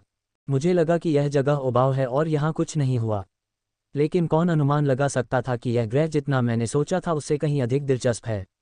काई ने मिया और मारियल की ओर देखते हुए कहा, अरे काई, वह गुफा याद है जहां मैं वतनबे और कियाना से मिला था और हमें शुद्ध सफ़ेद बाग के बारे में पता चला था। उस जगह में कुछ गड़बड़ है क्योंकि वहां समय तेजी से आगे बढ़ता है। हम वहां केवल 1 या 2 घंटे बिताते हैं, लेकिन इतना समय बीत चुका है वास्तविक दुनिया। जैसे ही काई ने सिर हिलाया, मारियल ने कहा, तो चलो चलें और उस जगह का निरीक्षण करें। काई ने दोनों सुंदरियों की ओर हाथ बढ़ाते हुए कहा। उन दोनों ने इसे ले लिया और वे तीनों हवा में गायब हो गए। जैसे ही तीनों गुफा में दिखाई दिए, काई का पेंडेंट चमकने लगा। अंतरिक्ष द्वार के टूटे हुए टुकड़े को पुनः प्राप्त करने से पहले वह 1 सेकंड के लिए भौहें चढ़ा बैठा। टुकड़ा उसके हाथ से छूट गया और गुफा में रास्ता बनाने लगा। जैसे ही काई ने उस टुकड़े को अपनी दृष्टि से ओझल होते देखा तो उसने उस टुकड़े को एक संरचना से चिन्हित कर दिया। इस गुफा में जरूर कुछ गड़बड़ है, मुझे इसके लिए एक विशेष संरचना बनानी होगी, काई ने हवा में प्रतीक बनाते हुए कहा। फिर उसने अपनी दाहिनी उंगली काट ली क्योंकि घाव से सुनहरा खून बहने लगा। उसकी एक बूंद जमीन पर गिरी और उस स्थान के चारों ओर फूल खिलने लगे। काई ने उस पर ध्यान नहीं दिया क्योंकि उसने अपने खून की 4 बूंदें 4 अलग अलग दिशाओं में गिरा दी और उसके बीच में अपने हाथ से छू लिया। जैसे ही संरचना जीवंत हुई, तिकड़ी के चारों ओर प्रतीक रोशन होने लगे। इसने तीनों के माथे पर प्रहार किया और उनके माथे पर एक जेड आकार का चिन्ह दिखाई दिया। अनंत काल का निशान। गायब होने से पहले उनके माथे पर प्रतीक प्रज्वलित होते ही काई ने खुद से बड़बड़ाया। अब गुफा का हम पर कोई प्रभाव नहीं पड़ेगा और समय सामान्य रूप से बीतेगा, काई ने कहा और उन तीनों को उस स्थान पर टेलीपोर्ट किया जहां अंतरिक्ष द्वार का टूटा हुआ टुकड़ा था। Now it all makes sense. काई ने अंतरिक्ष द्वार के 2 टूटे हुए टुकड़े उठाते हुए धीरे से कहा। मिया और मारियल ने कुछ नहीं कहा और बस काई द्वारा उन्हें इसके बारे में बताने का इंतजार किया। आखिरकार उन्हें इसके बारे में बताने से पहले उसने दोनों टुकड़ों को अपने पेंडेंट के अंदर संग्रहित कर लिया। मिया मूल रूप से उत्तरी महाद्वीप में रहने वाली थी, लेकिन उसके जन्म के समय उसकी पूरी आत्मा नहीं थी क्योंकि तुम्हारी आत्मा का आधा हिस्सा अभी भी मुझसे बंधा हुआ था। लेकिन तुम्हें पहला आधा भी नहीं मिला क्योंकि तुम अब नहीं रही इस ग्रह पर। कोई आपको उत्तरी महाद्वीप पर अंतरिक्ष द्वार के अंदर ले गया और किसी ने उसे बाहर से तोड़ दिया। लेकिन कोई भी इंसान अपनी जान गंवाए बिना द्वार को नष्ट नहीं कर सकता, इसलिए वह व्यक्ति अब मर चुका है। चूंकि अंतरिक्ष द्वार का एक प्रवेश द्वार नष्ट हो गया था, आप और आपके साथ मौजूद व्यक्ति अंदर फंस गए थे। चूंकि सभी अंतरिक्ष द्वार संभवतः केंद्रीय महाद्वीप से जुड़े हुए हैं, एक निकास टूटने से आप दोनों उस स्थान के अंदर फंस गए जो 2 स्थानों को जोड़ता है। लेकिन चूंकि अंतरिक्ष द्वार के अंदर समय अलग अलग तरह से गुजरता है, आप 15 साल तक वहां थे, इससे पहले कि अंतरिक्ष द्वार ने अचानक आपको बाहर निकाल दिया। काई ने समझाया जब मिया ने अपने अतीत के बारे में कुछ भी याद करने के लिए कड़ी मेहनत की। यह एक निरर्थक प्रयास है क्योंकि बिना किसी आत्मा के आपके पास कोई यादें नहीं होंगी।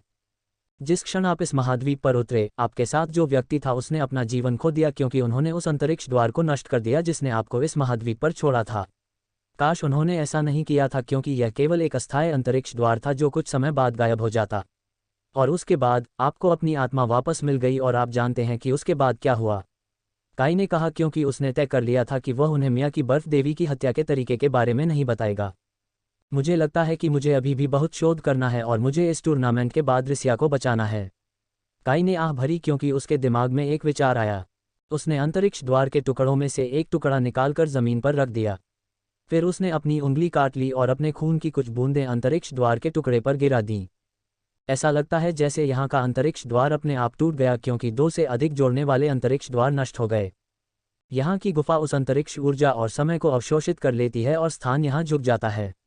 ये कुछ वर्षों के बाद गायब हो जाएगा और इसके बाद यह एक सामान्य गुफा होगी वह।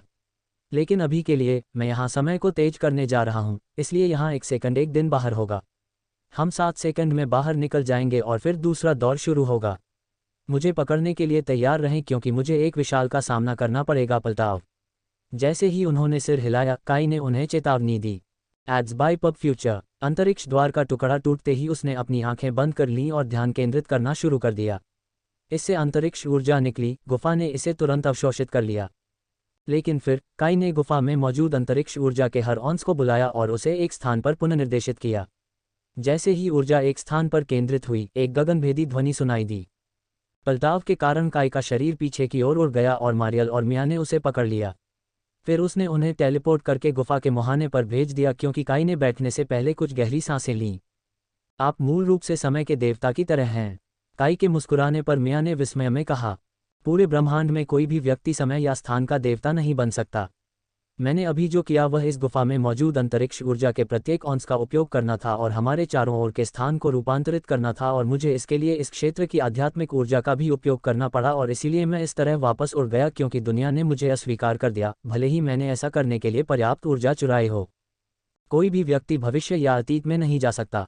जो हो गया उसे बदला नहीं जा सकता और भविष्य में क्या होगा यह आप पर निर्भर करेगा, इसलिए आपको इससे खिलवाड़ नहीं करना चाहिए, अन्यथा आप मर जाएंगे। लेकिन ये गुफा एक उत्परिवर्तन थी और मैंने अभी इसे इसके अंतिम चरण तक विकसित किया है और इसमें मेरी आध्यात्मिक ऊर्जा का 90% खर्च हुआ, भले ही मैंने इस क्षेत्र की कुछ ऊर्जा का उपयोग किया हो। काई ने खड़े होकर अपने कंधे मोड़ते हुए कहा, आप इसे ऐसे कह रहे हैं जैसे दुनिया और क्षेत्र जीवित हैं। काई के आह भरते ही मारियल ने भ्रमित स्वर में पूछा, कोई भी क्षेत्र जीवित नहीं है और ये तभी पलटता है जब प्रकृति को खतरा होता है। जहाँ तक दुनिया की बात है, इसमें 2 जीवित इकाइयाँ शामिल हैं जो समय और स्थान को बनाए रखती हैं, और मैं आपको इससे अधिक कुछ नहीं बताने जा रहा हूँ। काई ने उन तीनों को मैदान में टेलीपोर्ट करते हुए कहा, आप पिछले कुछ दिनों से कहाँ थे? रियांग ने जैसे ही उन तीनों को देखा तो पूछा। उसकी कोई बात नहीं। बाकी लड़ाई कैसी रही? रियांग ने आह भरते हुए काई से पूछा। ये वैसा ही था जैसी मैंने उम्मीद की थी, लेकिन राजकुमारी जो व्हाइट टाइगर की मेज़बान है वह चौंकाने वाली थी। उसके पास एक शुद्ध काला बाघ और 10वें चरण की स्वर्ग आत्मा क्षेत्र की खेती थी। जैसे ही काई ने सिर हिलाया, उसने कहा, ये बिल्कुल वैसा ही था जैसा उसने सोचा था। अब दूसरे दौर का समय था और ऐसा लग रहा था मानो यिन पहले दौर के प्रतियोगियों की घोषणा कर रहा हो। पहला है ब्लू मून संप्रदाय, यिन ने कहा और काई मनोरंजन में मुस्कुराए। उन्होंने इसमें धांधली की। उसने चुपचाप सोचा क्योंकि ऐसा कोई रास्ता नहीं था कि ब्लू मून संप्रदाय को 2 बार चुना जाएगा। लेकिन वह जानना चाहते थे कि उनके विरोधी कौन हैं। क्या ब्लू मून संप्रदाय से कोई भी संप्रदाय का प्रतिनिधित्व करने के लिए आ सकता है? यिन ने पूछा जैसे ही काई स्टैंड से नीचे कूदी और शान से अखाड़े के फर्श पर उतरी। और उनके विरोधी होंगे कुराहा परिवार। यिन ने घोषणा की तो पूरी जगह खुशी से झूम उठी। कुराहा परिवार के पूर्वज अखाड़े के मैदान पर उतरे और काई की ओर घूर कर देखा।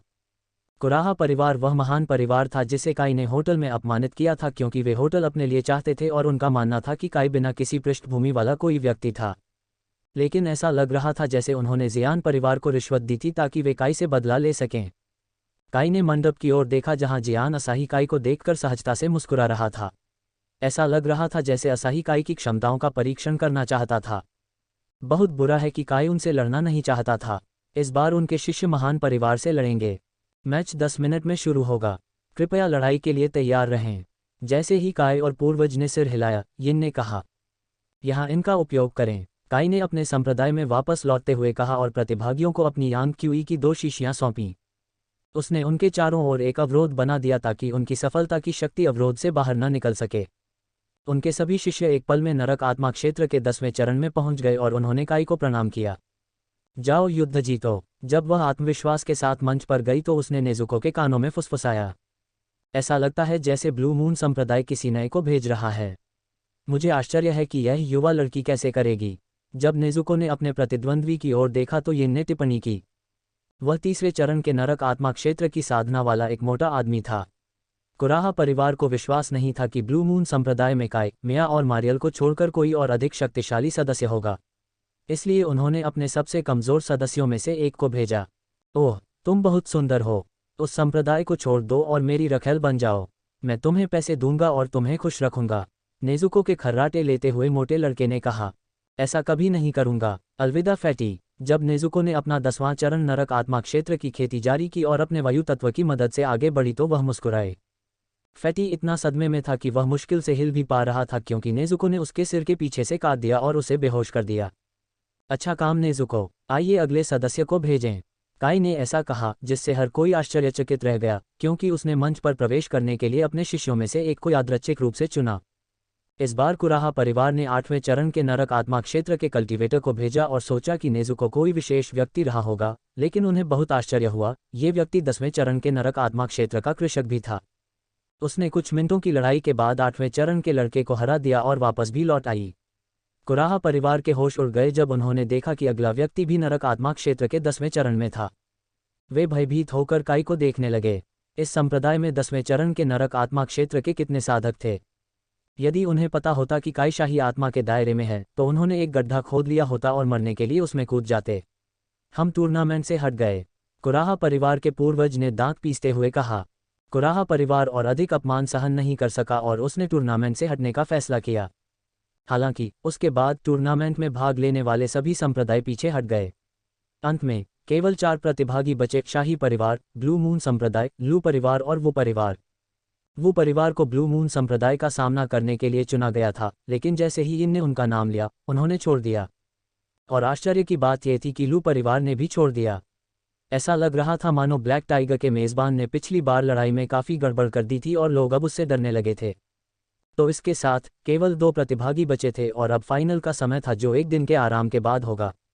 ब्लू मून संप्रदाय वापस होटल लौट आया और काई ने शेष दिन ये सोचते हुए बिताया कि उत्तरी महाद्वीप पर क्या हो रहा था। बस ये सुनिश्चित करने के लिए कि उनका सिद्धांत सही था, उन्होंने मिया की स्मृति की जांच की और उत्तरी महाद्वीप पर उसके होने का कोई निशान नहीं था। नश्वर खेती की दुनिया की उसकी यादें तब शुरू हुई जब उसे पश्चिमी महाद्वीप के उस जंगल में अपनी आत्मा वापस मिली। आइए बस कल का इंतजार करें और वह टूर्नामेंट जीतें और फिर मैं अंततः रिसिया को बचाने जा रहा हूँ। सुबह होते ही काई ने निश्चितता के साथ कहा। संप्रदाय जाग गया और दिन की शुरुआत करने के लिए तैयार हो गया। उनके तैयार होने के बाद काई ने उन सभी को मैदान में टेलीपोर्ट किया। देवियों और सज्जनों, ब्लैक टाइगर टूर्नामेंट के समापन समारोह में आपका स्वागत है। जैसे ही दो फाइनलिस्ट टीमें मैदान में उतरी, यिन ने घोषणा की, आइए देखें कि वे पहले किसे भेजने जा रहे हैं। काई ने वतनबे की ओर देखते हुए कहा, जो टूर्नामेंट में भाग लेने वाले शाही परिवार के सदस्यों का आयोजन कर रहा था। वतनबे फिर यिन के पास उड़ गई और उसके कान में कुछ फुसफुसाया। यिन ने सिर हिलाया और वातानाबे अपने मंडप में वापस चली गई, जहां असाही रहस्यमयी मुस्कान के साथ मैदान को देख रही थी। शाही परिवार ने अपने सर्वश्रेष्ठ योद्धा को भेजने का निर्णय लिया है। कृपया काले बाग के मेज़बान का स्वागत करें। यिन ने घोषणा की कि सफ़ेद वस्त्र और फुलप्रूफ घूंघट पहने एक लड़की मंच पर आई। क्या उसने पिछली बार भी घूंघट पहना हुआ था? काई ने रियांग से पूछा, जिसने सिर हिलाया।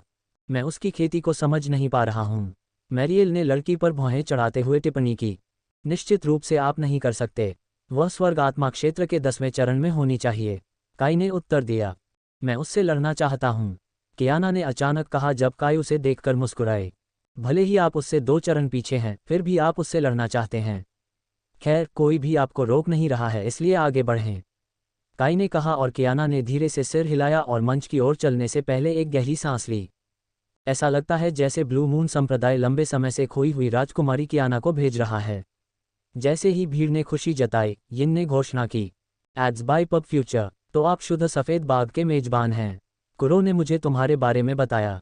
राजकुमारी ने काले बाग को बुलाते हुए प्रसन्न स्वर में कहा। दर्शक इसे पहले ही देख चुके थे, इसलिए उन्होंने जोर जोर से तालियां बजाईं और राजकुमारी की जय जयकार की। लेकिन कियाना ने बस उसे देखकर मुस्कुराया और शुद्ध सफ़ेद बाग को बुलाया। मुझे नहीं लगता कि आप अपनी बड़ी बहन का इस तरह स्वागत करते हैं, कियाना ने कहा तो भीड़ चुप हो गई। जो एकमात्र ध्वनि सुनाई दे रही थी वह 2 बाघों के एक दूसरे पर गुर्राने की थी। प्लीज़ मैच शुरू करो। ऐसा लग रहा था जैसे यिन भी चौंक गई थी क्योंकि उसकी आवाज़ थोड़ी कांप गई थी। आपने शुद्ध सफ़ेद बाग के बारे में किसी को नहीं बताया हो? हालांकि काई ने वतनबे की ओर देखकर आंख मारी। कियाना और राजकुमारी ने एक साथ अपनी खेती जारी की क्योंकि बाघों ने खुद को एक दूसरे पर हमला कर दिया। जैसे ही 2 बाघों ने बिजली की शक्ति का आह्वान किया, आकाश में काले बादल छा गए। जब बाघ एक दूसरे से लड़ रहे थे, कियाना और राजकुमारी भी एक दूसरे पर हमला करने लगीं। जब राजकुमारी कियाना की ओर बढ़ी तो बैंगनी बिजली ने उसके चारों ओर नृत्य करना शुरू कर दिया, जिसने बचाव के लिए बिजली को भी बुलाया। कियाना ने उसके हमले को रोक दिया क्योंकि पूरे मैदान में गगनभेदी आवाज़ गूंज उठी। दर्शकों ने अपने कान बंद कर लिए क्योंकि उनके कानों में एक घंटी की आवाज़ गूंजने लगी। लेकिन कियाना और राजकुमारी नहीं रुकीं और दोनों बढ़ने लगीं। कियाना पहले हमला करने के लिए तैयार होती है और उसने राजकुमारी पर एक बिजली का ड्रैगन लॉन्च किया। लड़ाई के कारण ये बात कोई भी नहीं सुन सका, लेकिन काई ने राजकुमारी की हंसी को स्पष्ट रूप से सुना। राजकुमारी के सामने पहुंचते ही बिजली वाले अजगर ने अचानक अपना हमला रोक दिया। अचानक अजगर गायब होने लगा जैसे ही राजकुमारी ने एक उंगली उठाई और अजगर को चूसना शुरू कर दिया। अजगर ने अपना रूप खो दिया और कच्ची बिजली राजकुमारी के शरीर में प्रवेश कर गई। तब भीड़ को याद आया कि उन्हें प्रतियोगियों का उत्साहवर्धन करना था और उन्होंने राजकुमारी का उत्साहवर्धन करना शुरू कर दिया। अलविदा बड़ी बहन, राजकुमारी ने कियाना को एक आध्यात्मिक संदेश भेजा जिसकी भौहें चढ़ गईं। तब राजकुमारी ने काले बाघ को बुलाया और उसके चारों ओर बिजली ने अपना रंग बदलना शुरू कर दिया। जैसे ही राजकुमारी ने कियाना पर एक काले बिजली के ड्रैगन को लॉन्च किया, बिजली पूरी तरह से काली हो गई। शुद्ध सफ़ेद बाघ, यह महसूस करते हुए कि उसका मेजबान खतरे में है, कियाना के सामने आ गया। जैसे ही उसने काले बिजली वाले ड्रैगन को नष्ट करने की कोशिश की, उसके शरीर से सफ़ेद बिजली निकली। लेकिन यह एक निरर्थक प्रयास था क्योंकि काले बिजली के ड्रैगन ने शुद्ध सफ़ेद बाघ को कुचल दिया और एक विस्फोट हुआ और पूरे क्षेत्र में धुआं फैल गया। धुआं साफ होने के बाद शुद्ध सफ़ेद बाघ गायब हो गया था और कियाना कहीं नहीं दिख रही थी। भले ही शिरो ने मेरे लिए हमले को रोक दिया, फिर भी मुझे कुछ बड़ी क्षति हुई। कम से कम मैं ये कर सकता था कि यह पर्दा हटा दूं और आपका चेहरा देख सकूं, कियाना ने कहा और वह राजकुमारी के पीछे आई और अपना घूंघट हटा दिया। उसका रूप देखकर वहां मौजूद हर कोई हौंफने लगा। रेशमी सफ़ेद बाल और लाल गालों के साथ बिल्कुल साफ सफ़ेद आंखें।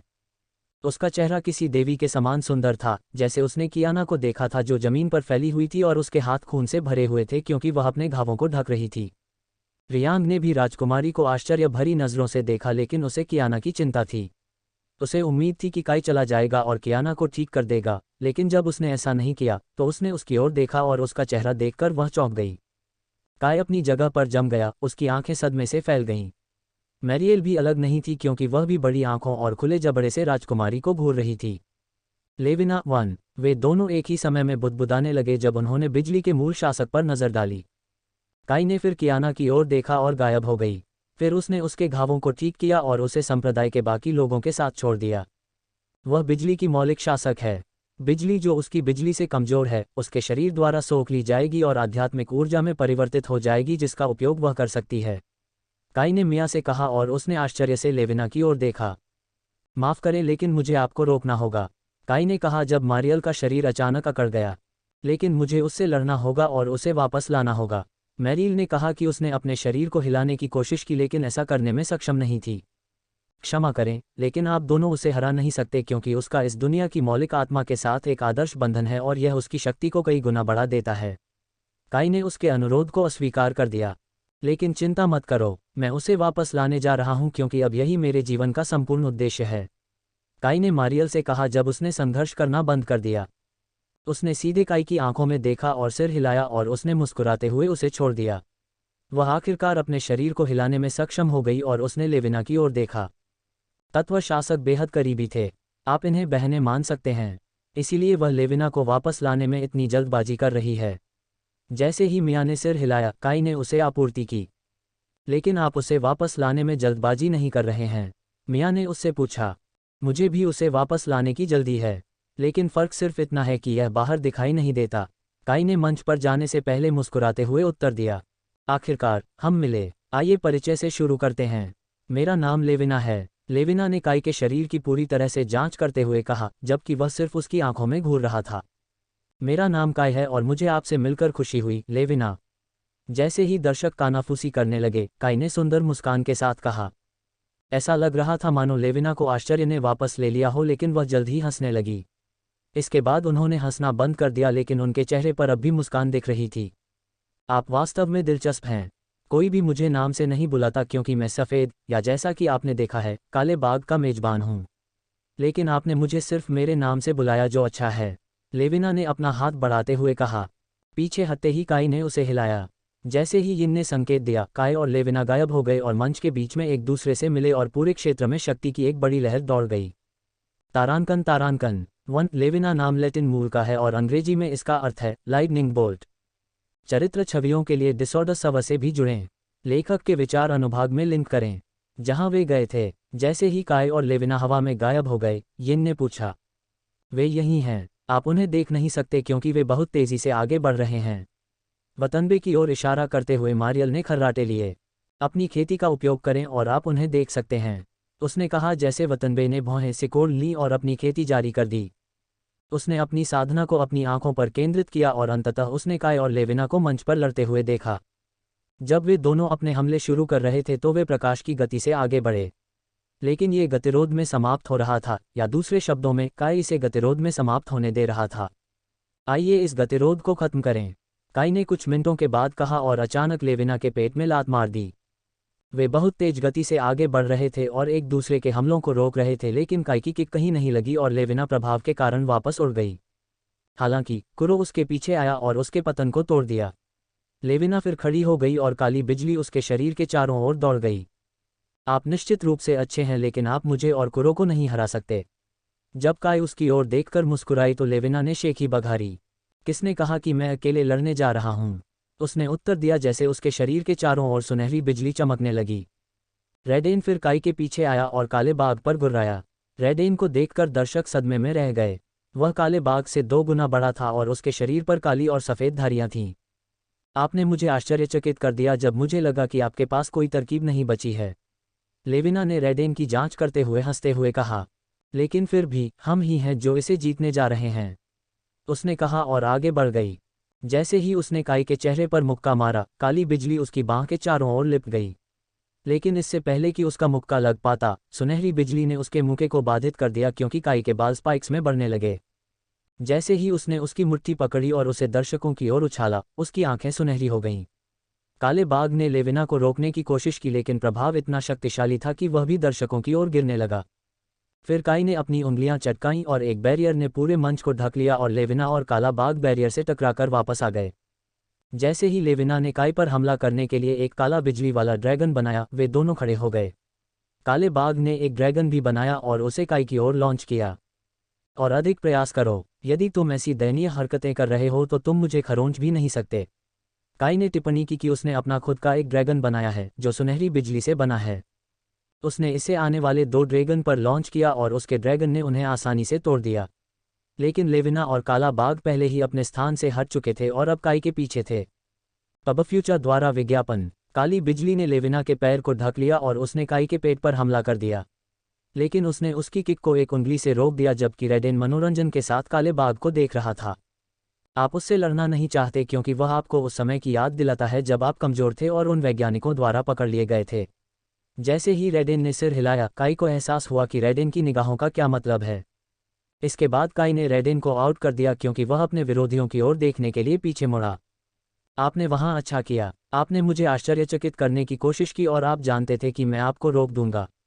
इसलिए आपने फैसला किया कि जब आप मुझे एक जगह बांध कर रखेंगे तो काला बाघ मुझ पर हमला करेगा। काई ने टिप्पणी की कि काली बिजली ने लेविना की बाहों को ढक लिया और उसने उन्हें काई के पेट के चारों ओर लपेट दिया क्योंकि वह उसे फंसाने की कोशिश कर रही थी। लेकिन यह एक व्यर्थ प्रयास है और अधिक प्रयास करें, काई ने उत्तर दिया और उसके शरीर से सुनहरी बिजली का विस्फोट हुआ। जैसे ही सुनहरी बिजली ने उसकी काली बिजली को क्षत विक्षत करना शुरू किया, लेविना दर्द से रोने लगी। उसे थोड़ी मात्रा में खून की खांसी हुई और उसने कुरो की ओर देखा। मैं ऐसा नहीं करना चाहता था क्योंकि मुझे 1 हफ्ते तक बिस्तर पर रहना पड़ेगा, लेकिन आपने मेरे पास कोई विकल्प नहीं छोड़ा। जैसे ही काला बाघ चमकने लगा, लेविना बुदबुदाने लगी। जैसे ही लेविना की आंखें चमकने लगी, ये हवा में गायब हो गई। उसकी एक आंख काली हो गई और उसके चारों ओर चमकती काली बिजली नीली हो गई। आधा आत्मा रूप, ये प्रभावशाली है। जैसे ही लेविना के कपड़ों से एक पूंछ निकली, काई ने प्रभावित स्वर में कहा। आधा आत्मा रूप, एक इंसान और एक आत्मा क्षण भर के लिए एक हो जाते हैं और दोनों एक दूसरे की शक्तियों को साझा करते हैं। लेकिन ऐसा होने के लिए उन्हें एक बहुत मजबूत बंधन साझा करना होगा, अन्यथा वे एक दूसरे को चोट पहुंचाएंगे। ये काफ़ी प्रभावशाली है कि वह ऐसा करने में कामयाब रही। ऐसा तब करें जब आप एक नश्वर प्राणी हो और उसके पास अपनी मूल शक्तियां न हों। लेविना के अर्धात्मा रूप को देखते हुए मारियल ने टिप्पणी की। अपने परिवर्तन के बाद लेविना ने अपना ध्यान काई पर केंद्रित किया और उस पर हमला करने के लिए आगे बढ़ी। उसके नाखून विशाल पंजों में फैले हुए थे और नीली बिजली उनके चारों ओर बेतहाशा दौड़ रही थी। लड़ाई का नियम नंबर 1, हमेशा अपनी प्रत्येक इंद्रियों का उपयोग करें। अपनी आंखों पर निर्भर न रहें क्योंकि वे मूर्ख बना सकती हैं। काई ने उसके हमले से आसानी से बचते हुए कहा। लड़ाई का नियम नंबर 2, हमेशा अप्रत्याशित चालें अपनाएं और प्रतिद्वंद्वी को अपनी चालों का पता न चलने दें। काई ने उत्तर दिया क्योंकि लेविना ने उस पर बार बार हमला करने की कोशिश की।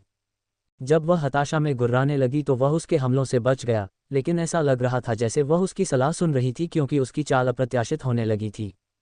और युद्ध का अंतिम नियम, युद्ध जीतने के लिए आपके पास जो कुछ भी है उसका उपयोग करें। आखिरकार काई ने कहा और उसने उसके पंजे पकड़ लिए। उन्होंने उसके हाथ पर एक खरोंच तक नहीं छोड़ी क्योंकि उसने अपने दूसरे हाथ से लेविना के पेट में मुक्का मारा। ऐसा कुछ करो। फिर उसने कहा कि लेविना ने अचानक उसके शरीर को आधार के रूप में इस्तेमाल किया और उसके सिर के ऊपर पलट गई। फिर उसने उसके पेट में लात मारी, लेकिन काई ने पीछे हटते हुए उसे देखकर मुस्कुराया ताकि उनके बीच दूरी बनी रहे। वह क्या कर रहा है? रियांग ने मंच की ओर देखते हुए पूछा, जहां काई एक के बाद एक चालें प्रदर्शित कर रही थी, जबकि लेविना अपनी अप्रत्याशित चालों के साथ आई थी। ये लड़ाई शुरू होते ही खत्म हो जाती। काई उसे लड़ाई में अधिक उग्र और सटीक होना सिखा रहा है और ऐसा करते हुए उसे मजा आ रहा है। मारियल ने मनोरंजन के साथ उत्तर दिया, लेकिन रियांग और भी अधिक भ्रमित था। आपका क्या मतलब है कि यह शुरू होते ही खत्म हो जाएगा? मैरियल के हंसते ही रियांग ने पूछा। जब मौलिक शासकों की बात आती है तो लोग केवल उसके द्वारा हमारा अपहरण करने को ही याद करते हैं, जो बिल्कुल अलग बात है। लेकिन एक और शीर्षक है जो उसके द्वारा हमारे अपहरण करने पर छाया हुआ है, मैरियल ने धीरे से कहा और उसके चेहरे पर एक मोहक मुस्कान आ गई। रियांग को उसकी कोई भी बात समझ नहीं आई, इसलिए उसने लड़ाई देखने का फैसला किया। उसी समय जैसे ही बादलों से नीली बिजली निकली, लेविना दहाड़ने लगी और काई पर हमला कर दिया। कोई भी काई को नहीं देख सका क्योंकि नीली बिजली उस पर गिरती रही। लेकिन मैरियल को इसकी कोई परवाह नहीं थी। वह तत्वों और आत्माओं का राजा है, मैरियल ने कहा जैसे ही नीली बिजली अचानक सुनहरी हो गई। लेविना पर सुनहरी बिजली गिरने से पहले बादलों की गड़गड़ाहट के साथ काई अपने चेहरे पर मुस्कान के साथ सुनहरी बिजली से उभरा। उसकी पूंछ गायब हो जाने और उसकी आंख सामान्य हो जाने के कारण उसे बहुत खून आया। काला बाघ उसके बगल में दिखाई दिया, लेकिन वह जल्द ही गायब हो गया क्योंकि उसे भी चोट लगी थी। लेविना जमीन पर गिर पड़ी और बेहोश हो गई। टूर्नामेंट खत्म हो गया है। बैरियर गायब होते ही काई ने घोषणा की। फिर वह अपने संप्रदाय में वापस चला गया क्योंकि शाही परिवार लेविना के घावों को ठीक करने के लिए दौड़ा। आप उसे ठीक नहीं करने जा रहे हैं। जैसे ही काई ने अपना सिर हिलाया, मिया ने पूछा, जब तक हम मध्य महाद्वीप से वापस आएंगे तब तक वह ठीक हो चुकी होगी। इसके अलावा मैंने उसकी यादों पर लगी सील की जांच की और यह एक ऐसी सील है जिसे केवल तभी तोड़ा जा सकता है जब वह अपना कौमार्य खो दे। काई ने उन्हें बताया। ठीक है, यह आसान होगा। जब काई ने फिर से अपना सिर हिलाया तो मारियल ने उत्तर दिया, नहीं, ये केवल तभी मान्य होगा जब वह अपना कौमार्य किसी ऐसे व्यक्ति के साथ खोती है जिससे वह प्यार करती है। दूसरे शब्दों में, यह उसका प्रेमी ही होगा जो उसके दिमाग पर लगी मुहर को हटा देगा। काई ने उत्तर दिया तो मारियल ने भौहें चढ़ा लीं। क्या आप किसी और को सील जारी करने और उसकी यादें लौटाने देंगे? उसने पूछा और काई की ओर अपनी आंखें सिकोड़ लीं। नहीं, मैं उसे एक बार फिर से जीतने जा रहा हूँ। भले ही वह मुझसे नफरत करती हो, फिर भी मैं उसे वापस जीत लूँगा। भले ही आप सभी मेरे प्रेमी हैं, फिर भी आप पहले से अलग हैं। लेकिन इसका मतलब यह नहीं है कि मैं हार मानने जा रहा हूँ। जब उसने सिर हिलाया तो उसने दृढ़ स्वर में उससे कहा, लेकिन अभी हम रिसिया को बचाने के लिए मध्य महाद्वीप जा रहे हैं। काई ने कुछ देर बाद अंतरिक्ष द्वार का टूटा हुआ टुकड़ा बाहर निकालते हुए कहा, तारानकन तारानकन, ओह, मैं विश्वास नहीं कर सकता कि पहला खंड पूरा हो गया है। मैं जानता हूं कि आप में से कई लोगों को कहानी पसंद नहीं आई, लेकिन आप में से जो लोग अब तक मेरे साथ बने रहे, मैं आपको धन्यवाद देना चाहता हूं। दूसरे खंड में काय और समूह उसके हरम की तलाश में शेष नश्वर खेती की दुनिया का पता लगाने जा रहे हैं और इसकी शुरुआत रिसिया को बचाने के लिए केंद्रीय महाद्वीप में जाने से होगी। मैं आपको ये भी बताना चाहता हूं कि हरेम ओवरलॉर्ड 29 जुलाई को प्रीमियम पर जा रहा है। अध्यायों को दूसरे खंड से लॉक कर दिया जाएगा, जबकि पहला खंड पढ़ने के लिए निःशुल्क होगा ताकि पाठक ये तय कर सकें कि वे आगे पढ़ना चाहते हैं या नहीं। अगला अध्याय दूसरे उपन्यास का पूर्वावलोकन होगा। ये संभवतः 200 से 400 शब्दों का होगा, लेकिन यह आपको अगले खंड में काय और उसके हरम के साहसिक कारनामों के बारे में बताएगा। तब तक अलविदा।